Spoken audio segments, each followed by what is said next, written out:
Bienvenidos de nuevo. Hoy vamos a continuar con el módulo 2 de nuestro segundo curso de Ciencia y Deporte. El día de hoy es para mí un gusto presentarles al doctor Rubén Argemi. El doctor Rubén Argemi nos acompaña desde Argentina. Él es médico especialista en medicina del deporte, médico en jefe del plantel profesional del Club Boca Juniors de Buenos Aires, Argentina. Es además director del curso de especialidades del deporte en la Facultad de Ciencias Médicas en la Universidad de La Plata y director del Centro de Especialización Médica en Deporte en Buenos Aires, Argentina. El día de hoy vamos a platicar el tema entrenamiento aeróbico y los dejo con el doctor Argemi. Buen día. Bien, para mí es un gran placer estar aquí en este segundo curso de Ciencia y Deporte. Gracias por la invitación. Vamos a tener dos encuentros. Este primero hablando de entrenamiento de la resistencia, entrenamiento aeróbico, y un segundo hablando de fisiología del deporte infantil. La verdad que en una hora hablar de entrenamiento de la resistencia es ir tratando de tocar diferentes temas. Voy a ahondar más en los principios fisiológicos que en metodologías, medios del entrenamiento y intentar un poco caracterizar los diferentes métodos que hoy tenemos a mano en función del entrenamiento metabólico y de diferentes tipos, diferentes clases que se han ido desarrollando a lo largo de la historia de los últimos años de la fisiología y del entrenamiento deportivo. Indudablemente, cuando uno piensa en entrenamiento de la resistencia, lo primero que se le viene a la mano es una visión cardiometabólica, digamos, dos grandes áreas de la fisiología. Por un lado, la capacidad de entregar oxígeno a los músculos y por otro lado, todo el proceso metabólico, enzimático, que dentro del músculo se produce para generar esta utilización de energía que nos permita sostener un esfuerzo en el tiempo. Hoy algunos de estos principios pueden estar un poco discutidos, o por lo menos se tiene una visión bastante más ampliada, que esta tradicional de solo pensar lo aeróbico como enzimas más consumo de oxígeno. Digo, vamos a ir viendo a lo largo de esta charla que en realidad eh, hoy se ha construido inicialmente desde los deportes acíclicos, pero indudablemente abarcando al resto de las áreas o de los deportes o de la actividad física para la salud, se ha construido un concepto un poco diferente, o por lo menos complementario, y que vamos a ir, insisto, charlando. Indudablemente, cuando uno piensa en metabolismo, está el viejo esquema tradicional pedagógico. A mí siempre me gusta decir que toda estructura pedagógica tiene algo de mentira, pero bueno, indudablemente uno puede rediscutir estos conceptos, lo que no puede es ignorarlos. Cuando uno piensa en metabolismo, piensa en tres grandes sistemas bioenergéticos que, independientemente de la discusión acerca de los nombres y sus características, digo, hay nombres clásicos que creo que nos aunan a todos y que pueden servir como base para esta discusión. Indudablemente hay tres sistemas bioenergéticos tradicionales: el sistema anaeróbico aláctico, el sistema anaeróbico láctico y el sistema aeróbico. Cuando uno piensa en sistema anaeróbico aláctico, piensa en los fosfágenos de alta energía, se dice habitualmente TPCP, que históricamente se habló de una duración de 10 segundos, hoy se considera que es una duración menor, de 4 a 6 segundos, típicamente en deportes extremadamente cortos, y que no deja ningún residuo en la sangre a partir de su utilización. Este tipo de esfuerzos permite una intensidad tanto en fuerza como en velocidad del 100%. El segundo sistema obviamente se llama anaeróbico aláctico porque ni utiliza oxígeno ni produce lactato. El segundo sistema, o anaeróbico láctico, es el sistema donde no usa oxígeno pero sí forma lactato. Su sustrato es exclusivamente la glucosa y a nivel citoplasmático. Y son esfuerzos que alcanzan su máxima intensidad y su máxima impronta entre 30 segundos a 2 minutos.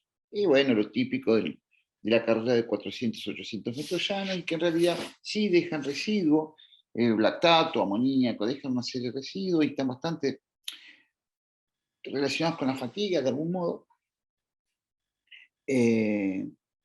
Y más o menos, depende del nivel, alcanzan entre el 80 y el 95% de la energía o de la prestación física que podría alcanzar el sistema anaeróbico aláctico. Pero claramente dependerá del deporte, del sujeto, de su nivel de entrenamiento. Y por último, el sistema aeróbico, donde sí ya su producción y su producción energética está ubicada dentro de las mitocondrias, que puede usar de sustratos tanto glucosas, grasas como proteínas y el ácido de los aminoácidos. Se dice que es predominantemente aeróbico, todo esfuerzo mayor de 3 minutos, y obviamente no deja ningún tipo de residuo tampoco, y más o menos en su máxima intensidad alcanza el 50% de la intensidad que se podría encontrar dentro de lo que es el sistema anaeróbico aláctico. Esto es una visión muy general, muy, muy pedagógica de estos sistemas que vamos a ir discutiendo. Bueno, indudablemente, tanto los dos sistemas anaeróbicos se encuentran más en el citoplasma, mientras que el sistema aeróbico obviamente se encuentra en sus dos grandes sistemas, eh, ciclo de Krebs y cadena transportadora de electrones dentro de la mitocondria. Obviamente el sistema láctico es el famoso, la glucólisis, obviamente la glucólisis rápida, mientras que la glucólisis lenta, la lipólisis se producen o entregan energía en el sistema aeróbico y en algún punto, como decíamos, el consumo de aminoácidos en su elemento ácido de los aminoácidos. Bueno, indudablemente los sistemas energéticos se encuentran integrados. Ustedes saben que la única sustancia capaz de entregarle energía o modificar la relación actina-miosina para la contracción es el ATP. Todos los sistemas tienen que ver cómo resintetizamos el ATP. Bueno, a partir de la fosfocreatina, el sistema de resíntesis de ATP, como decíamos, las características generales, a partir de la glucólisis, en lo que llama la glucólisis rápida, que es una cadena de 10 reacciones enzimáticas, donde su último producto es el piruvato, y ustedes saben que el piruvato se transforma, todo el tiempo va y viene con el lactato. Esta tasa glucolítica no solo produce algo de energía, no mucha, pero algo de energía, pero deja residuos del lactato, más el amoníaco, y que esto es lo que muchas veces altera, no por solo el lactato, sino por la unión del lactato más el amoníaco producido por la desaminación del AMP, producen algún tipo de fatiga. No es elemento de esta charla hablar profundamente de esto. Tanto la glucosa, digamos, más allá de entregar ATP, el piruvato o el lactato, cualquiera de los dos, va a ingresar a la mitocondria para entregar a través del ciclo de Krebs y la cadena transportadora de electrones energía, que también, obviamente, como ustedes saben, pueden ingresar los ácidos grasos a partir de la beta-oxidación. Ahora, si analizamos los sistemas energéticos, obviamente en el tiempo, los dos sistemas anaeróbicos y el sistema aeróbico, que Astran en algún momento planteó que ya no se entienden como elementos estancos, sino se entienden como una sucesión superpuesta de hechos, en la medida que en este gráfico entendamos una persona que sale corriendo a su máxima intensidad y después va sosteniendo el esfuerzo a lo largo del tiempo, donde obviamente ese esfuerzo a lo largo del tiempo va siendo menor, como dijimos, pero va utilizando la máxima estrategia energética sosteniendo un solo esfuerzo. Y acá decía Astran que los tres sistemas se inician casi simultáneamente, pero son diferentes los tiempos del predominio de uno u otro que tiene sobre el resto de los sistemas. de tal forma que en los esfuerzos cortos está presencia el anaeróbico láctico, en los esfuerzos no tan cortos, un poco más prolongados, como decíamos, hasta 2 minutos, está el anaeróbico láctico, y en la medida que pasamos ya los 3 minutos, el sistema aeróbico es el sistema predominante, como está bastante discutido. Esto es lo más tradicional de la fisiología, pero claro, acá, a partir de acá aparecen algunas discusiones que son muy importantes y muy trascendentes en la interpretación del entrenamiento aeróbico. La primera gran revolución a la cual nosotros hemos transitado es conexión, la conexión entre el sistema anaeróbico láctico y el sistema aeróbico. Quiere entender, como decíamos hace un ratito, que el lactato ya no se interpreta como un desecho, sino que el lactato, a partir de esos conceptos que se tenían acerca de que era productor de fatiga, que daba dolor muscular, que era un desecho del metabolismo, aparece. Las investigaciones del doctor Josh Brook de la Universidad de Berkeley con el concepto de la hipótesis del lactato, donde ya no se interpreta el lactato como un hecho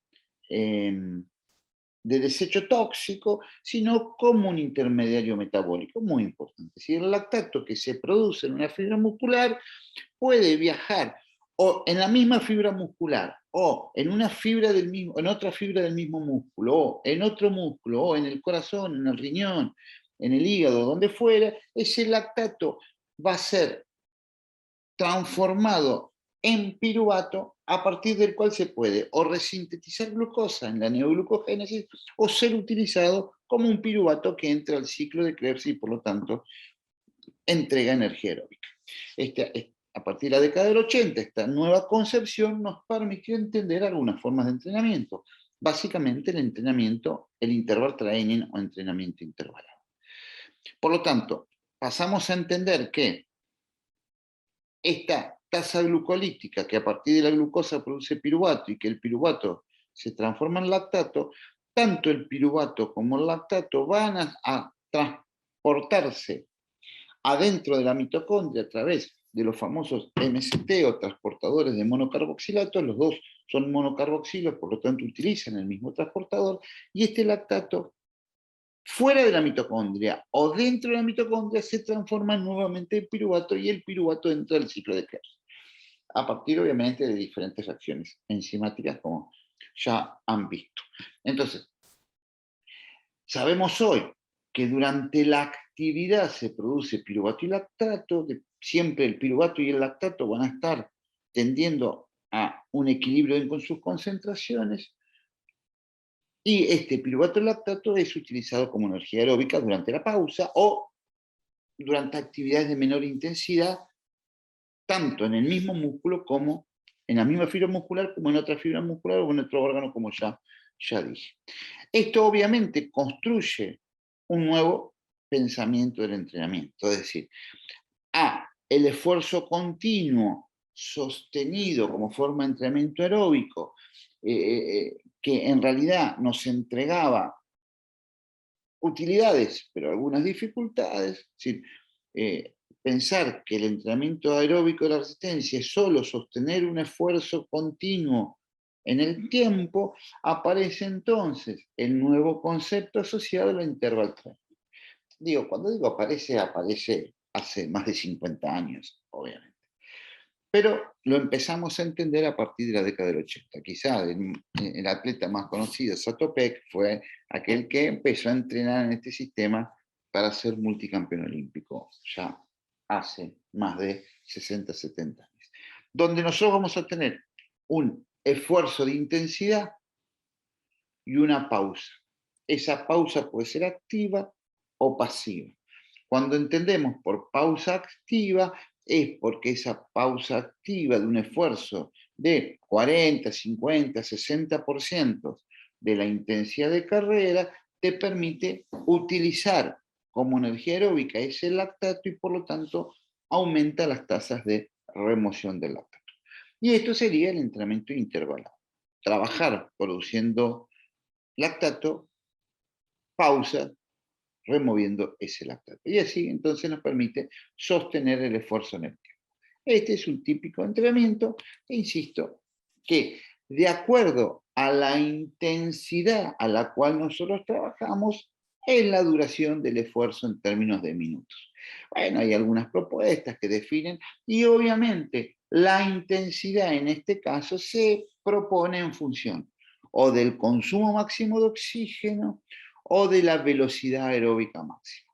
Bueno, vamos, indudablemente, para entender el entrenamiento aeróbico hay que posicionarse en estos conceptos que vamos a ir discutiendo ahora. Indudablemente, ya de inicios del siglo pasado, Hill propone estudios donde demuestra que el consumo de oxígeno, la cantidad de oxígeno que un sujeto utiliza por minuto por kilo peso.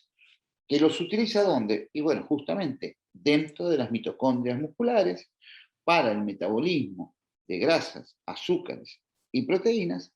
Ese consumo de oxígeno está absolutamente proporcional a la intensidad del esfuerzo. Más rápido voy, más oxígeno consumo en cualquier animal, ¿no?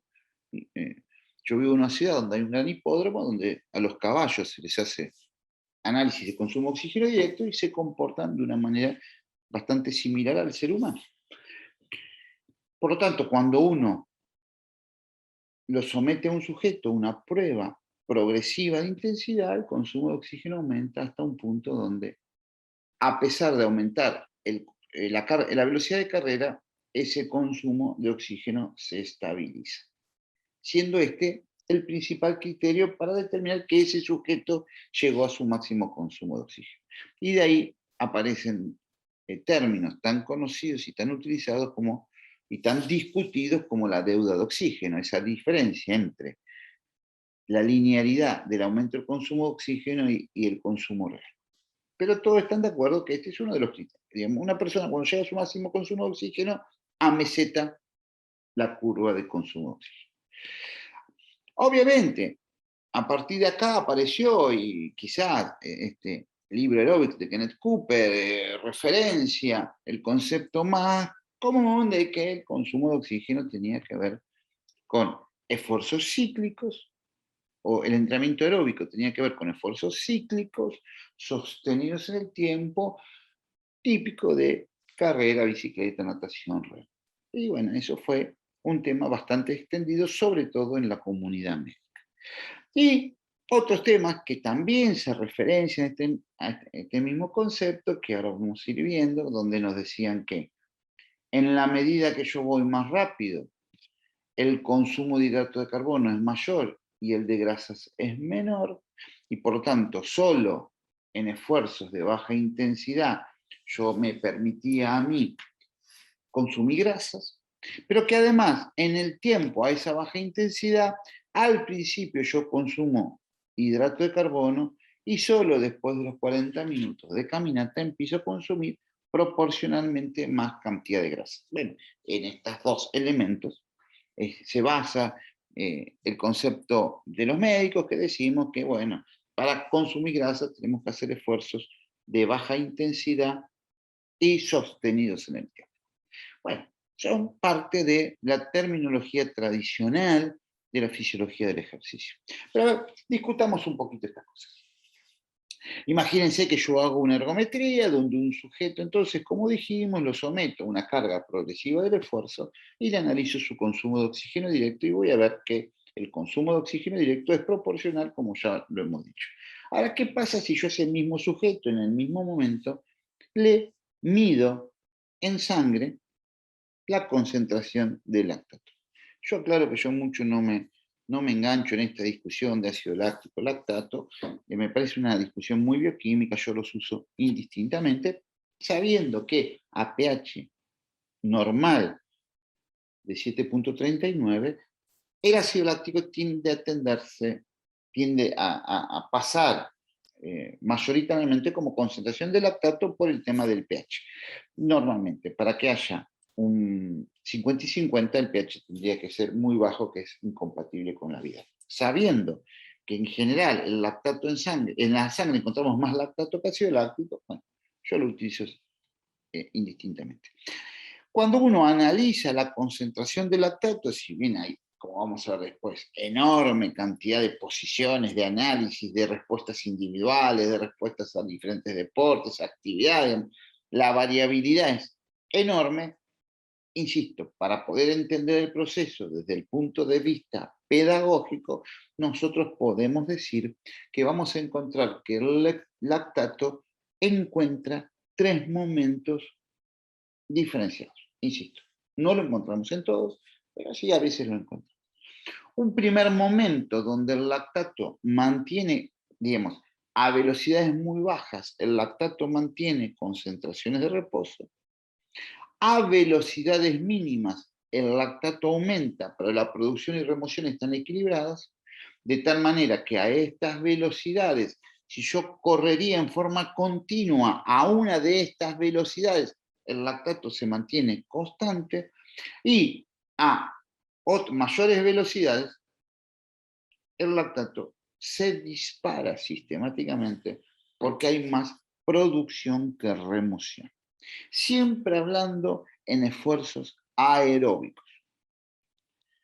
Siempre hablando en esfuerzos aeróbicos. Entonces tenemos 3, lo que después vamos a definir como fases. Fase 1, fase 2 y fase 3. Entre la fase 1 y la fase 2 hay un punto de quiebre. Entre la fase 2 y la fase 3 hay otro punto de quiebre. Y al final aparece el consumo máximo de oxígeno. Estos puntos de quiebre, como vamos a ir viendo, se han llamado de diferentes formas, pero la terminología más inicial llamaba a este punto umbral aeróbico y a este punto umbral anaeróbico. Por lo tanto, entre la fase 1 y la fase 2 encontramos el umbral aeróbico, entre la fase 2 y la fase 3 encontramos el umbral anaeróbico. Había un trabajo bastante conocido de Mather que definía el umbral anaeróbico como la concentración de 4 milimoles de ácido láctico en sangre. Obviamente esto se ha demostrado que es muy individual y no es así, pero uno podría en términos pedagógicos decir que el umbral aeróbico se encuentra a una concentración similar a 2 milimoles de lactato en sangre más o menos 1, es decir, entre 1 a 3. El umbral anaeróbico se encuentra a 4 milimoles de lactato en sangre más o menos 2, es decir, entre 2 a 6 milimoles, mientras que el consumo de oxígeno se encuentra a 10 milimoles de lactato en sangre más o menos 3, es decir, entre 7 a 13 milimoles. Esto es en general. El umbral aeróbico se encuentra entre el 45 al 65% del consumo de oxígeno, mientras que el umbral anaeróbico se encuentra entre el 65 y al 85% del consumo de oxígeno. Obviamente, en un maratonista puede estar inclusive bastante hasta el 95-98%, pero en general estos son los valores habituales. Obviamente, cuando uno habla que acá está el umbral anaeróbico, uno que dice, y el umbral anaeróbico diferencia de lo aeróbico de lo anaeróbico. Bueno, y esto ha generado mucha confusión, porque en realidad esta fase 3 sigue siendo una fase aeróbica, porque acá está el consumo máximo de oxígeno. Por eso estos nombres han sido rediscutidos y se dominan de diferentes formas. Si uno lo que analiza es la frecuencia cardíaca en un sujeto bien entrenado tiene una curva característica de tal manera que tiene una pendiente de incremento que en un punto sigue aumentando, pero con una pendiente menor. Este punto, de acuerdo a lo que se conoce como principio de Conconi, lo estudiado por el doctor Francesco Conconi, encontró que es en un punto cercano al umbral anaeróbico. Entonces algunos utilizan este quiebre de la pendiente de la frecuencia cardíaca, que no sea meseta, sino que sigue creciendo, lo asocian al umbral anaeróbico. Llamado, insisto, principio de Conconi.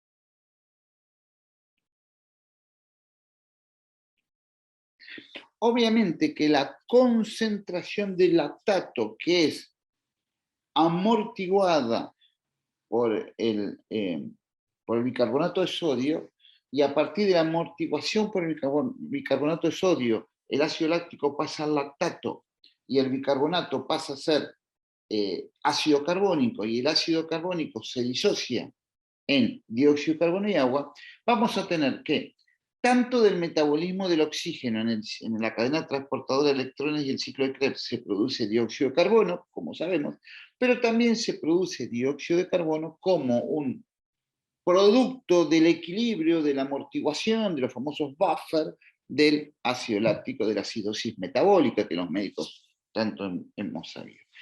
Por lo tanto, lo que se llama BCO2, la eliminación de dióxido de carbono, tiene relación con el consumo de oxígeno, pero no en forma lineal ni directa, de tal manera que al principio nosotros tenemos más consumo de oxígeno que BCO2. La relación entre consumo de oxígeno y BCO2 es lo que se llama cociente respiratorio. En realidad, al revés, BCO2, BO2. Al principio, y sobre todo por el consumo de las grasas, hay menos eliminación de BCO2 que consumo de oxígeno, cociente respiratorio menor de 1, hasta que hay un momento que es todo, prácticamente todo, producción glucolítica aeróbica, y por lo tanto el cociente respiratorio es 1, porque por cada molécula de oxígeno que consumimos producimos un dióxido de carbono, pero cuando empieza a haber un aumento de la concentración del lactato, este lactato hace que haya un aumento de la producción de CO2 anaeróbico y que produce que el BCO2 aumente por encima del VO2 en un cociente respiratorio que va a ir cercano a 1.1, 1.2, inclusive un poquito más en los atletas de alto nivel. Este aumento de BCO2 es el que produce una estimulación de los centros respiratorios y esto estimula la taquipnea. La taquipnea está dada por un aumento del BCO2 y no por una falencia, disminución del oxígeno. Por lo tanto, el nivel de agitación que un sujeto tiene es bastante proporcional a esta línea de consumo de oxígeno. Cuando superamos ese umbral anaeróbico, lo que ocurre es que la agitación aumenta fuertemente. Y por lo tanto, la fase 3 está indicada o está planteada en relación a ese aumento del BCO2 y un aumento de la agitación. Cuando un sujeto está agitado, quiere decir que pasó el umbral. Y de esta manera también, a partir de esta relación del BCO2, aparece también lo que se llama la percepción subjetiva del esfuerzo o escala de Bohr. Ustedes saben que la escala de Bohr inicialmente fue de 6 a 20, actualmente se utiliza una simplificada o modificada que es de 1 a 10. Acá el paciente percibe fatiga 1, acá el paciente percibe fatiga 10, y en general en este nivel percibe fatiga entre 6 a 7. Cuando uno le pregunta cuán fatigado estás de aire, le va a decir a nivel umbral 6 o 7, esto es lo umbral. Pero siempre referenciándonos que estamos hablando aquí de estos tres fases, todas aeróbicas. Si uno analiza no solo la curva del lactato, sino la curva de aparición del lactato y la curva de la tasa de desaparición del lactato, van a ver que aquí obviamente son muy similares, que aquí son relativamente proporcionales, pero que a partir del umbral la tasa de aparición del lactato aumenta mucho más que la tasa de desaparición, que también aumenta, pero lo aumenta en menor nivel.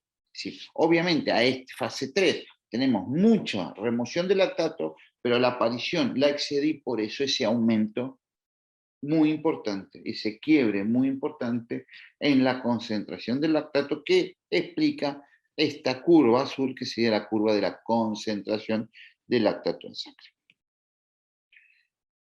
Por lo tanto, cuando uno piensa en términos de entrenamiento aeróbico y estamos hablando de la visión intervalada del entrenamiento aeróbico, tenemos tres fases aeróbicas, una fase lactácida que es por encima del consumo de oxígeno y obviamente la fase de velocidad máxima.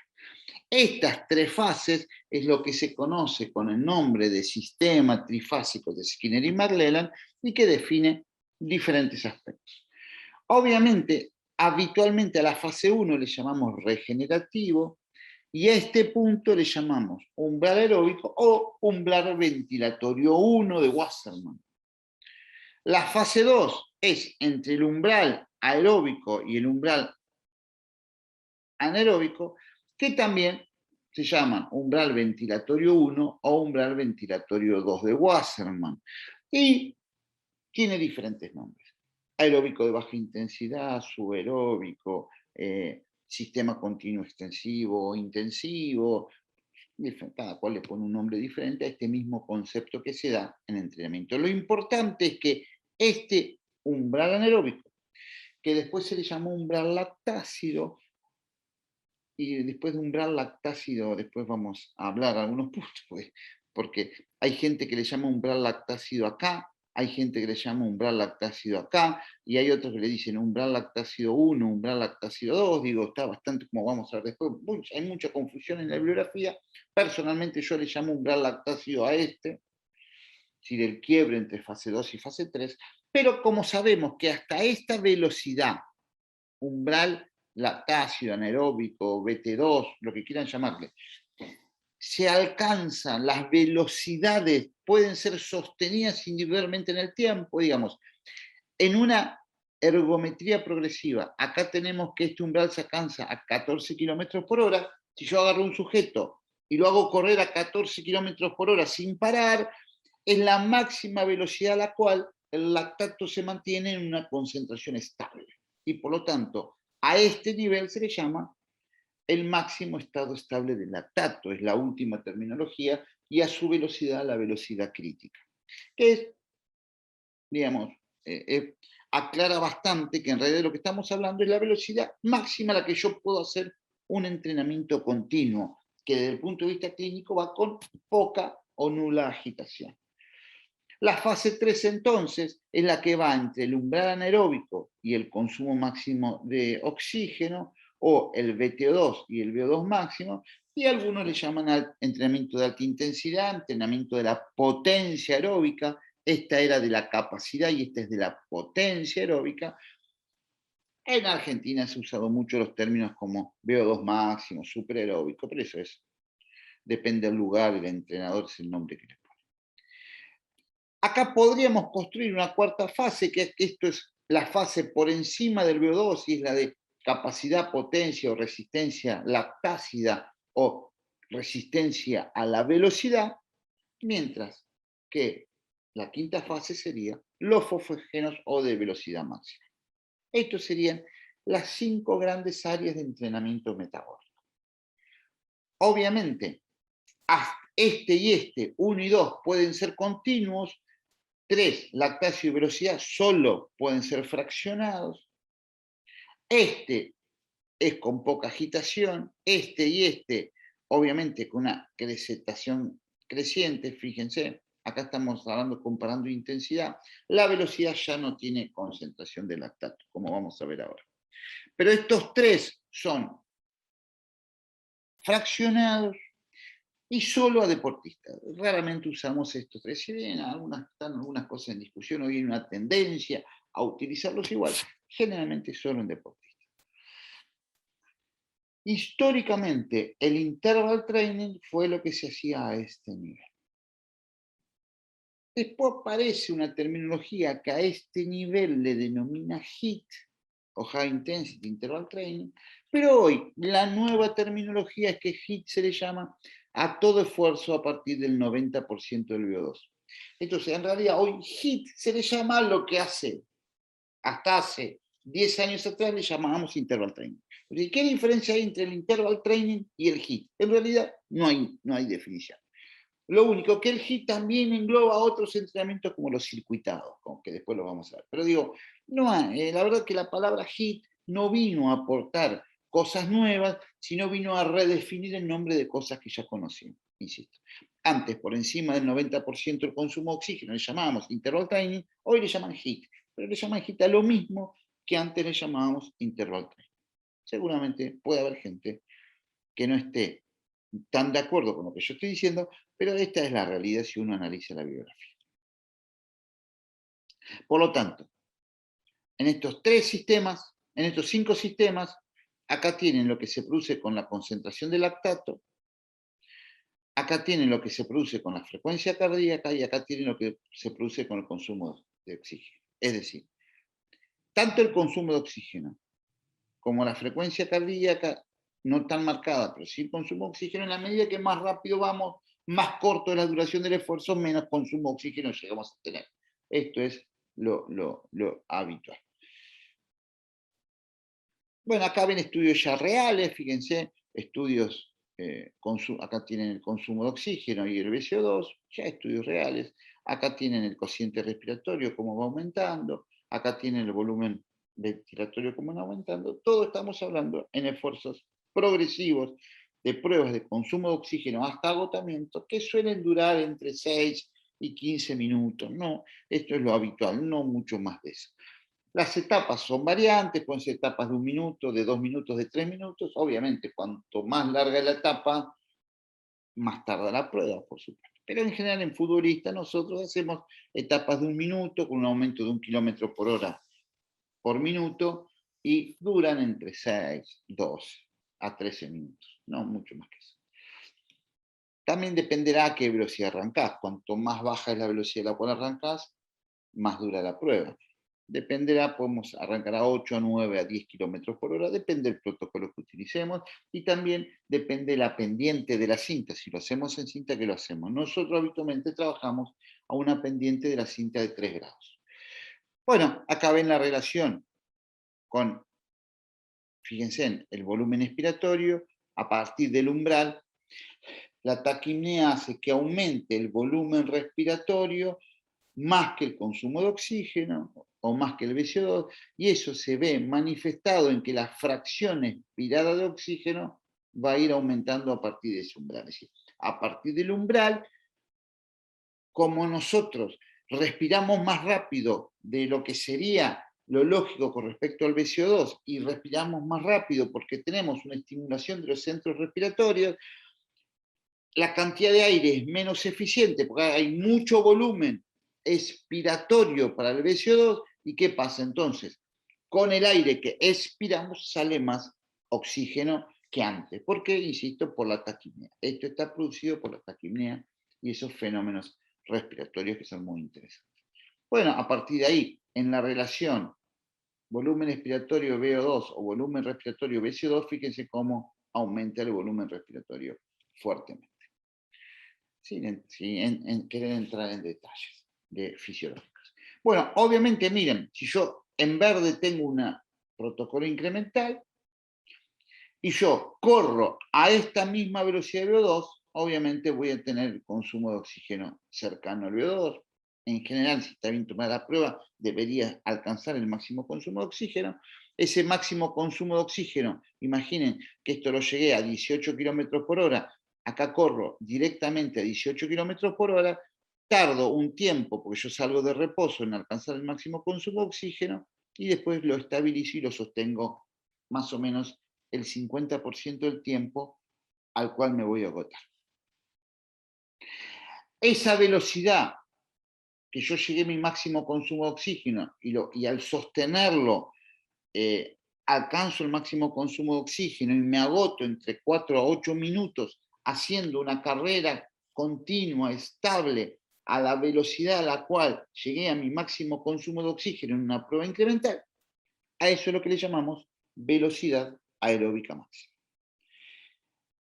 El problema es que para yo poder llamarle a la velocidad VO2 máximo, velocidad aeróbica máxima, el protocolo debería haber sido hecho bien. Porque si yo le erro el protocolo, le puedo ahorrar a la velocidad a la cual alcanzo el consumo máximo de oxígeno, y esto es un grave problema para el entrenamiento. Esto también sería, seguramente lo van a ver cuando hablen de protocolos de entrenamiento. Obviamente, si yo corro al 60%, al 80% del consumo de oxígeno, la velocidad es más baja y el consumo que alcanzo es menor. Lo mismo, cuanto más despacio corro, obviamente tengo en un estado estable menor consumo de oxígeno, obviamente. Bueno, a partir de todos estos conceptos aparece toda la discusión de la teoría de la deuda de oxígeno y los umbrales, y todas estas discusiones que arrancan en 1911 a partir de Meleyoff y Hill, y rediscusión de todos estos temas, que ya un poco lo comentamos, pero que realmente ha generado una gran discusión en esto de el umbral aeróbico, anaerobic threshold y todo el resto de las terminologías que le hemos contado. La realidad es que hay mucha discusión acerca del umbral láctico. ¿Por qué? Y bueno, dependerá. Un trabajo último en el cual participa George Brooks y habla de 50 años de controversia. Bueno, en esta visión de la relación entre las tasas glucolíticas, las tasas de producción y de oxidación, y en este equilibrio entre el metabolismo y el metabolismo mitocondrial, plantea estas discusiones acerca de estos conceptos de umbrales que fueron llamados en forma diferente: umbral aeróbico individual, umbral anaeróbico, punto de acumulación de lactato en plasma, punto de acumulación del ácido láctico en sangre, umbral láctico, máximo estado estable, punto de intercambio del lactato, bueno, diferentes nombres a lo largo de la biografía. Pero es muy interesante porque, por ejemplo, hay autores que le llaman umbral láctico, inclusive este libro, al umbral, al BT1, cosa que nosotros personalmente no estamos de acuerdo, y hay otros autores que le llaman umbral lactato al máximo estado estable del lactato. Fíjense que mientras para algunos autores el umbral láctico es el BT1, para otros autores es el BT2. Y ahí, bueno, genera esto gran confusión, realmente gran confusión. Pero además, fíjense, en este mismo trabajo que yo le decía de George Brooks, de 50 años de controversia, dice que se han descrito 14 puntos diferentes de la acumulación de lactato en sangre en la bibliografía. Por lo tanto, pareciera que cada cual le dice lo que quiera a cada cosa. Nosotros seguimos insistiendo que nos parece que pensar en las tres fases de entrenamiento, umbral aeróbico BT1 y si quieren umbral lactato 1, o umbral anaeróbico BTO2, umbral lactato 2 o máximo estado estable de lactato, nos aclara bastante, y lo importante entonces es que entiendan que hay una fase regenerativa de muy baja intensidad, hay una fase de capacidad aeróbica o aeróbico de baja intensidad, y hay una fase 3 o aeróbico de alta intensidad, que está acompañado por la agitación. Acá la agitación es nula, acá la agitación es muy baja, y ya cuando la agitación aumenta es porque ya estoy en la fase 3.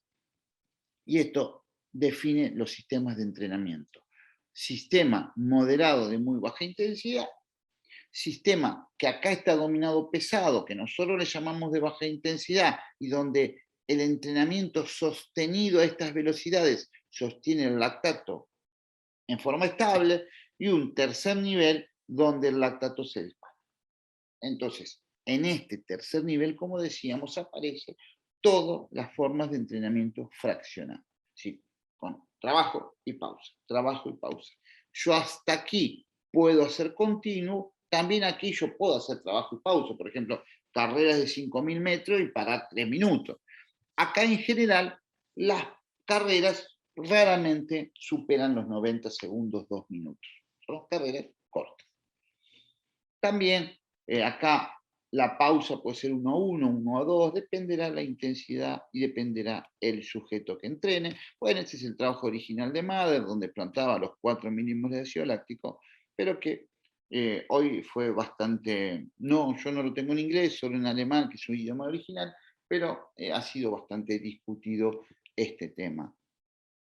Bastante discutido. Por lo tanto, el umbral anaeróbico se puede definir o se puede analizar a partir de la ventilación, a partir del cociente respiratorio, a partir del lactato, a partir de electromiografías, de frecuencia cardíaca, de concentración de catecolamina, de percepción subjetiva de esfuerzo, de concentración de sustancia en la saliva, hay muchas propuestas de analizar este elemento.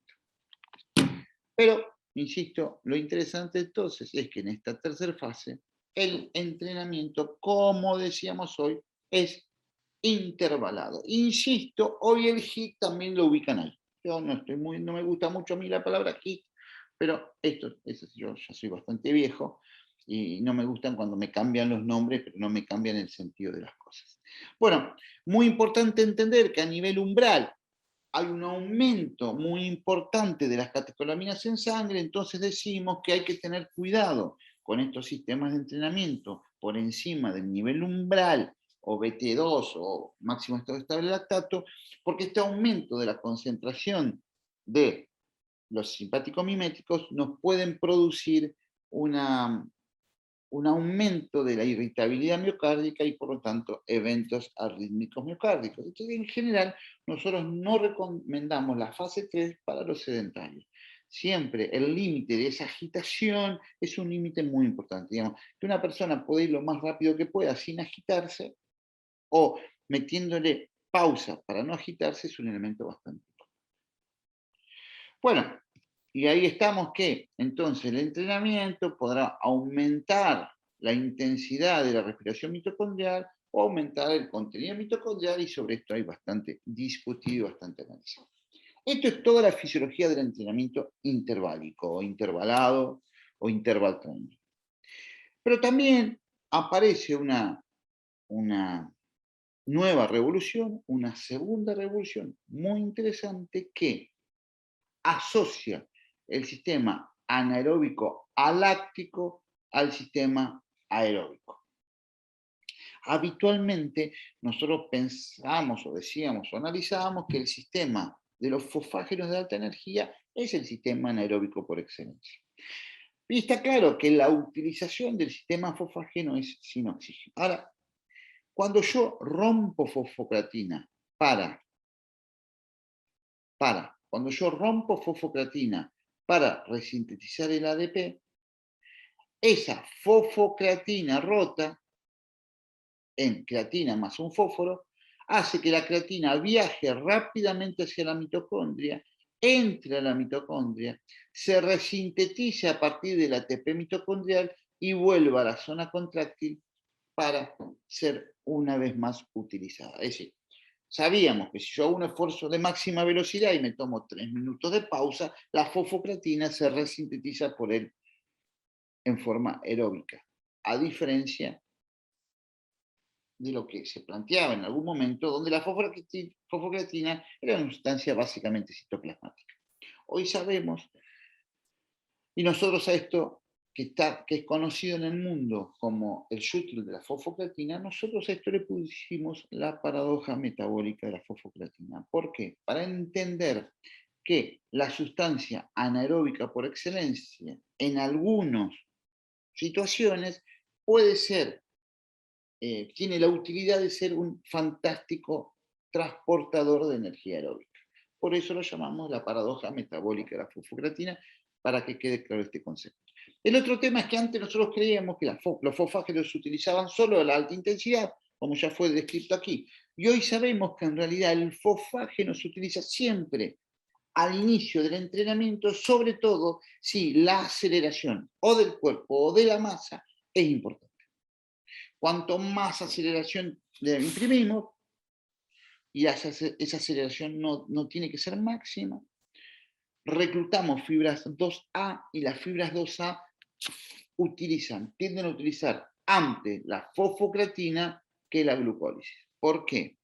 Y porque la síntesis de ATP a partir del ATP mitocondrial es un proceso mucho más lento que la resíntesis de fosfocreatina, por diferentes motivos. Las tasas de difusibilidad, el km de difusibilidad citoplasmático de la creatina y de la ADP, y también porque la creatina tiene una absorción mucho más rápida que el ADP, que necesita un transportador de membrana que es dosis saturable. Por lo tanto, si yo tengo ADP y tengo creatina, la creatina va más rápido y vuelve como fosfocreatina antes que vuelva el ADP como ATP. Y por lo tanto, es el sistema energético que prevalece en las fibras, sobre todo OSA. Entonces, a este esfuerzo continuo, del cual arrancamos a principio, esto es la frecuencia cardíaca de un esfuerzo continuo,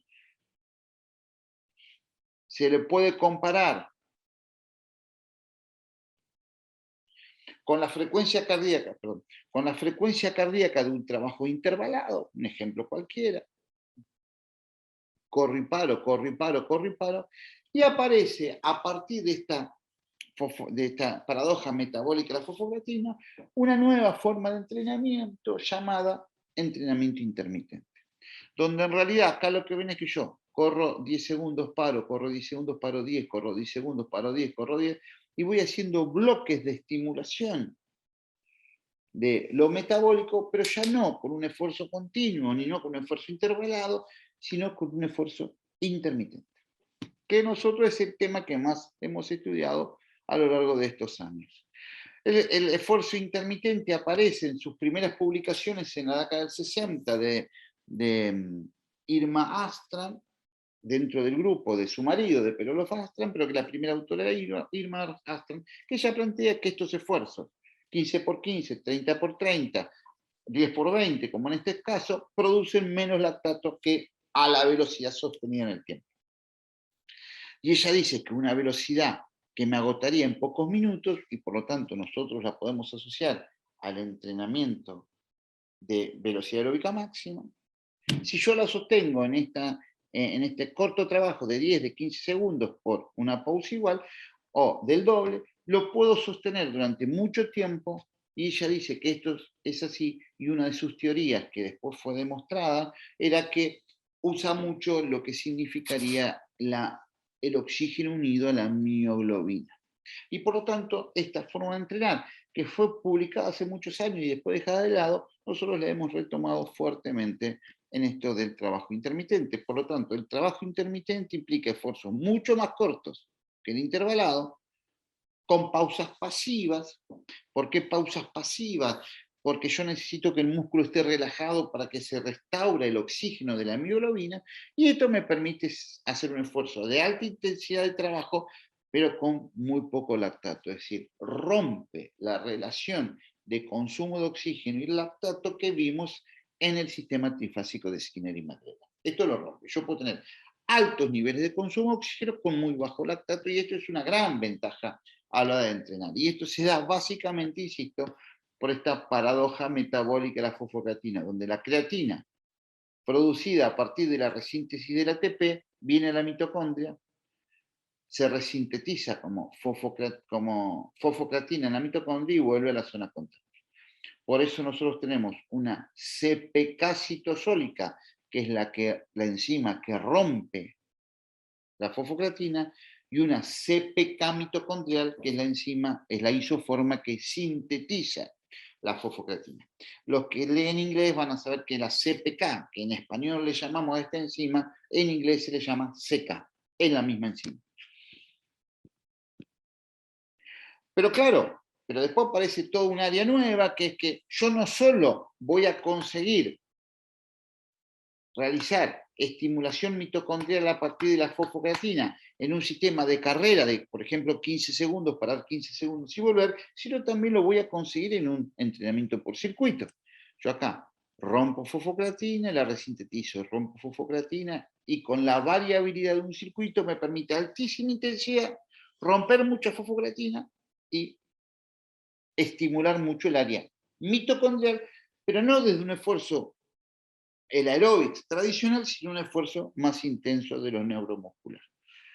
Y esto es algo que hemos trabajado ya hace muchísimos años. Porque hay que entender que la performance aeróbica depende de diferentes cosas. Si yo hago este análisis entre consumo de oxígeno y lactato, yo tengo tres formas de mejorar mi performance aeróbica. Una forma es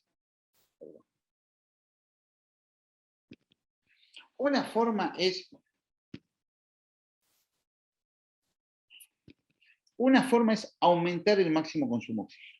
Es decir, si yo tengo un consumo de oxígeno y hasta acá corro, se dice que si yo este máximo consumo de oxígeno lo aumento, yo voy a correr más rápido.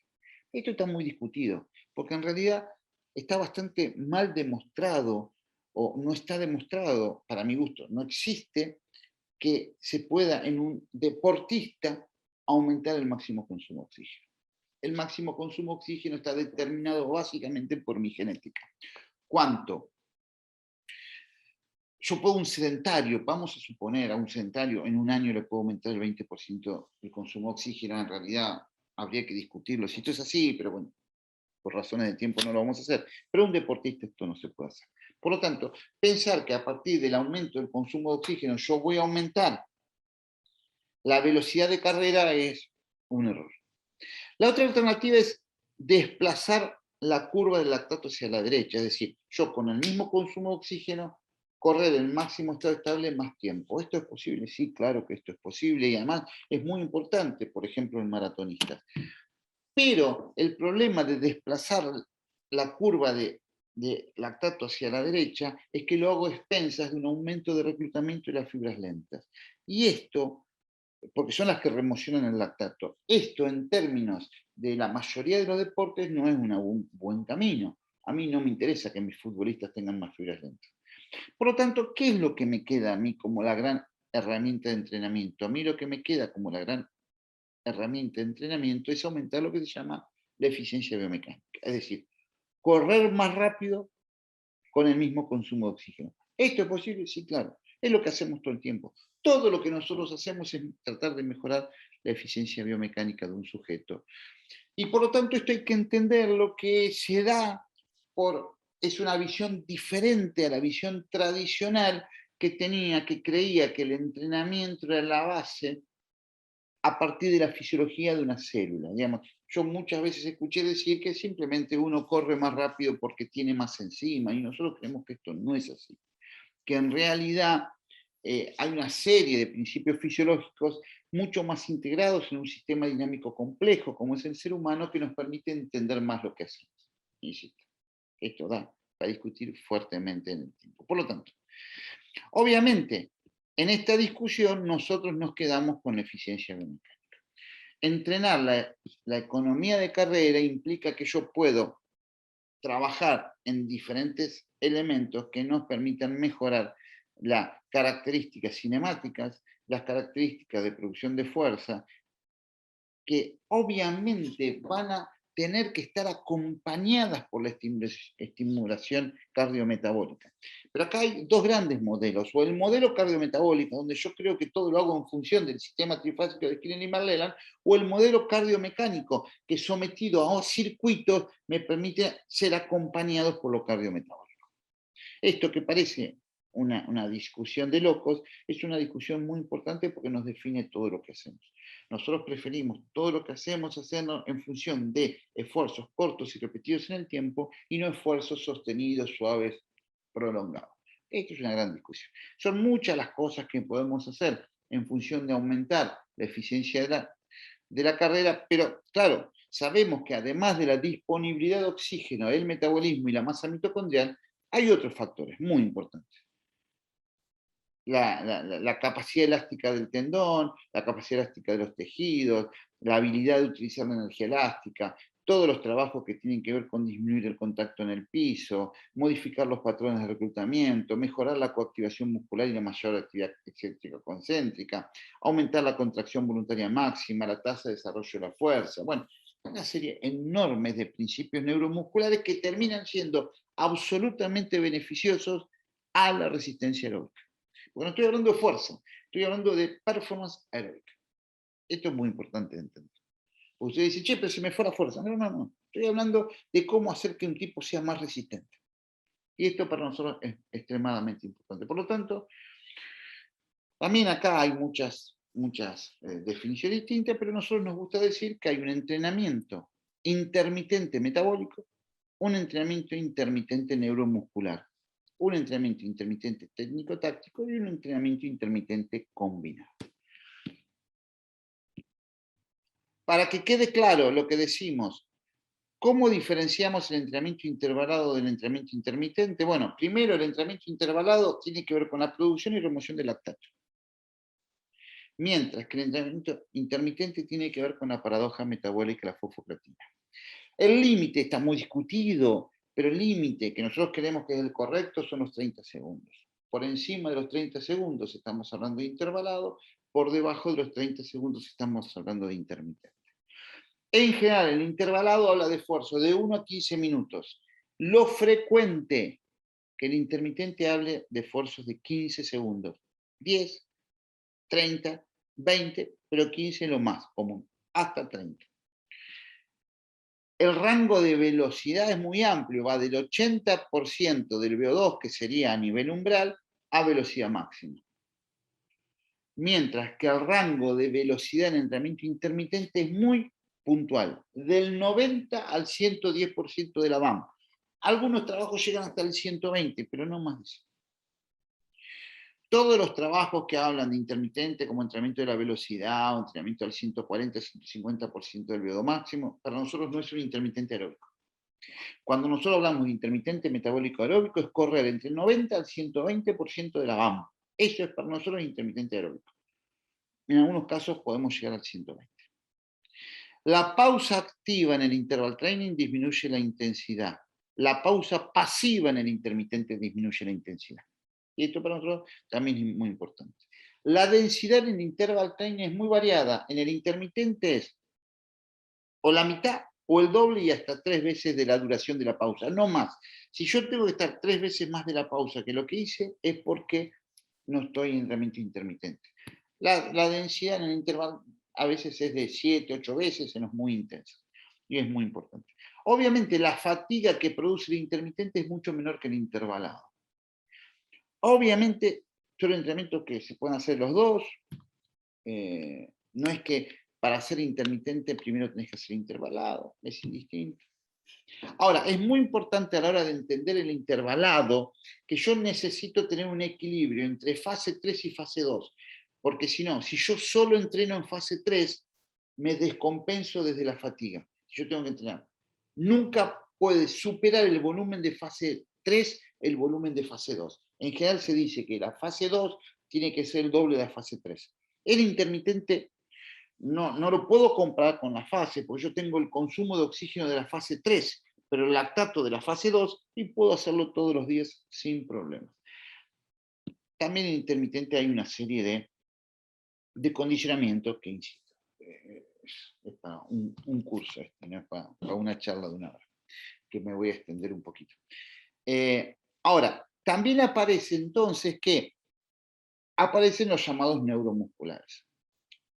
Nosotros hace 20 años que trabajamos en esto, pero la bibliografía apareció en los últimos 10.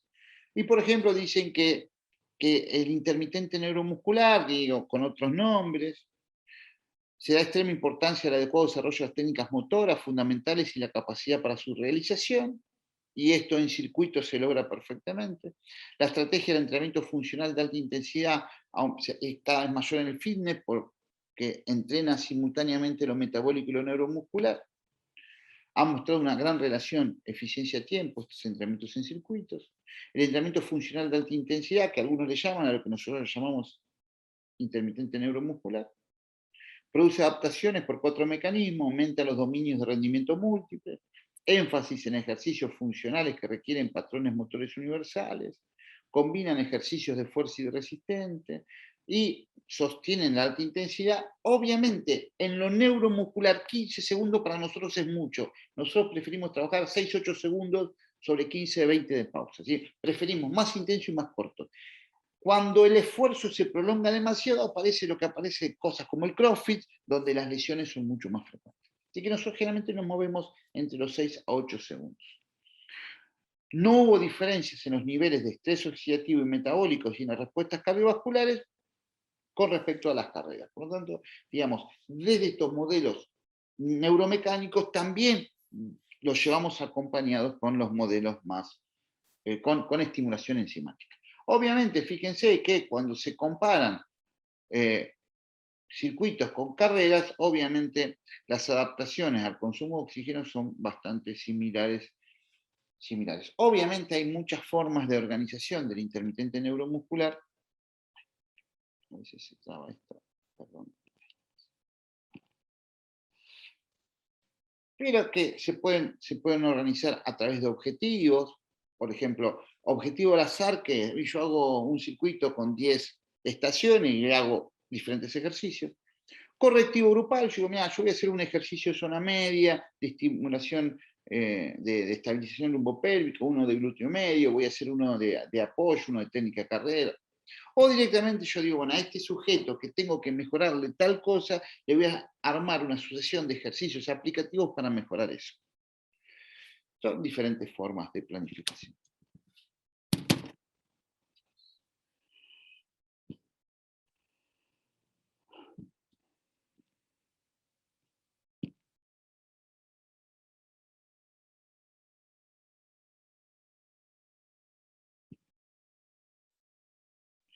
Pueden ser ejercicios basados en la fuerza, pueden ser ejercicios basados en la agilidad, pueden ser ejercicios basados en la coordinación, basados en la rapidez, basados en la carrera. Digamos. Yo puedo combinar diferentes tipos de ejercicios sin ningún problema.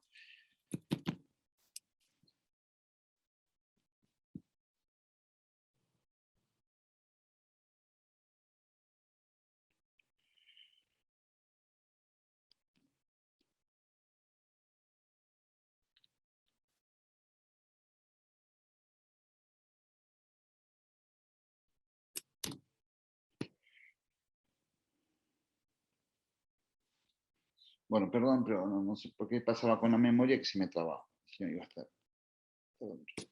Puede ser organizar en microcircuitos o en macrocircuitos, es decir, yo ahora hago un solo circuito de 10 repeticiones durante 1 hora o 40 minutos, hago primero un microcircuito de 4 ejercicios de estabilidad lumbopélvica, después otros 4 ejercicios de fuerza y después otros 4 ejercicios de coordinación. Digo, puedo ir combinando diferentes formas de trabajar.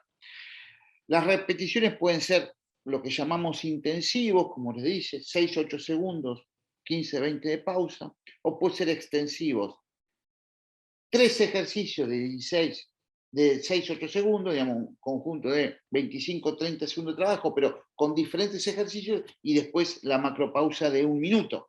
Pueden ser diferentes combinaciones. Puede ser intensidad estable, cada circuito igual al anterior, o puedo ir aumentando cada vez la intensidad de lo que hago, o puedo aumentar la intensidad, bajar la intensidad. Bueno, depende de la construcción y la población que tenga. Puede tener variabilidad por grupo muscular, yo hago uno de zona media, uno de miembro superior, uno de miembro inferior, o puede ser por gesto, digamos. Yo hago lo mismo con las piernas, uno de fuerza, uno de saltabilidad, uno de coordinación. Puedo combinarlo como yo crea necesario. Puedo hacer un entrenamiento neuromuscular un día y otro día metabólico, puedo hacer un circuito neuromuscular, 10 minutos aeróbico, un circuito neuromuscular, 10 minutos aeróbico, que es lo que a mí me gusta más en el sedentario, pero eso también es de acuerdo. O puede ser relacionado con la especificidad del entrenamiento, todos ejercicios generales, todos ejercicios especiales, ya más relacionados con la competencia o directamente ejercicios competitivos, depende de lo que yo quiera hacer. Y también pueden tener una orientación táctica, técnica. Digamos, la variabilidad depende mucho del entrenador y son muy útiles. Nosotros construimos también la fórmula de intensidad periférica de este tipo de entrenamientos que tienen que ver con la velocidad. Yo sé que a mayor velocidad, mayor intensidad, a mayor componente de fuerza, mayor intensidad, más entrenamiento con resistencia de gomas elásticas, chalecos, más intensidad obviamente. La duración, a mayor duración, más intensidad metabólica. Cuanto más complejo es el ejercicio, más intensidad le doy. Por ejemplo, el mismo ejercicio inestable es más intenso que el estable. Cuanto más aceleraciones tengo, más intensidad. Por ejemplo, el 10x10 es más intenso que el 15x15, que es más intenso que el 20x20. ¿Por qué? Y porque yo tengo más aceleraciones y desaceleraciones por minuto. A la misma velocidad promedio y al mismo tiempo, digamos, es más intenso correr, hacer un 10x10 en 50 metros que un 15x15 en 75 metros. De las dos formas, yo en 1 minuto corro 150 metros a velocidad aeróbica máxima, pero en uno acelero 3 veces, en el otro acelero 2 veces. ¿Sí? En el 15×15 acelero 2 veces, pues se me termina el minuto. En el 10×10 acelero 3 veces. Esto es más intenso. Pero también hay cosas que me permiten disminuir la intensidad. La pausa pasiva me disminuye la intensidad, la pausa activa me aumenta la intensidad, y a mayor pausa, menor intensidad, claramente. La alternancia motriz, cuanto más alterno, menos intensidad tengo, y obviamente cuanto mayor es la intensidad inicial, mayor intensidad tengo metabólica. ¿Qué quiero decir? Si yo arranco corriendo a 16 kilómetros por hora y en el segundo ciclo le pongo 18 kilómetros por hora, esos 18 me da menos lactato que si yo arranco de los 18 kilómetros. Así como que entro mejor en calor. Estas son las diferentes variables que nosotros tenemos a la hora de hablar de estos temas. Bien, ahí están mis redes, ahí está mi mail, a disposición para lo que necesiten. Para mí ha sido un enorme placer estar aquí y a disposición para lo que necesiten. Un abrazo a todos.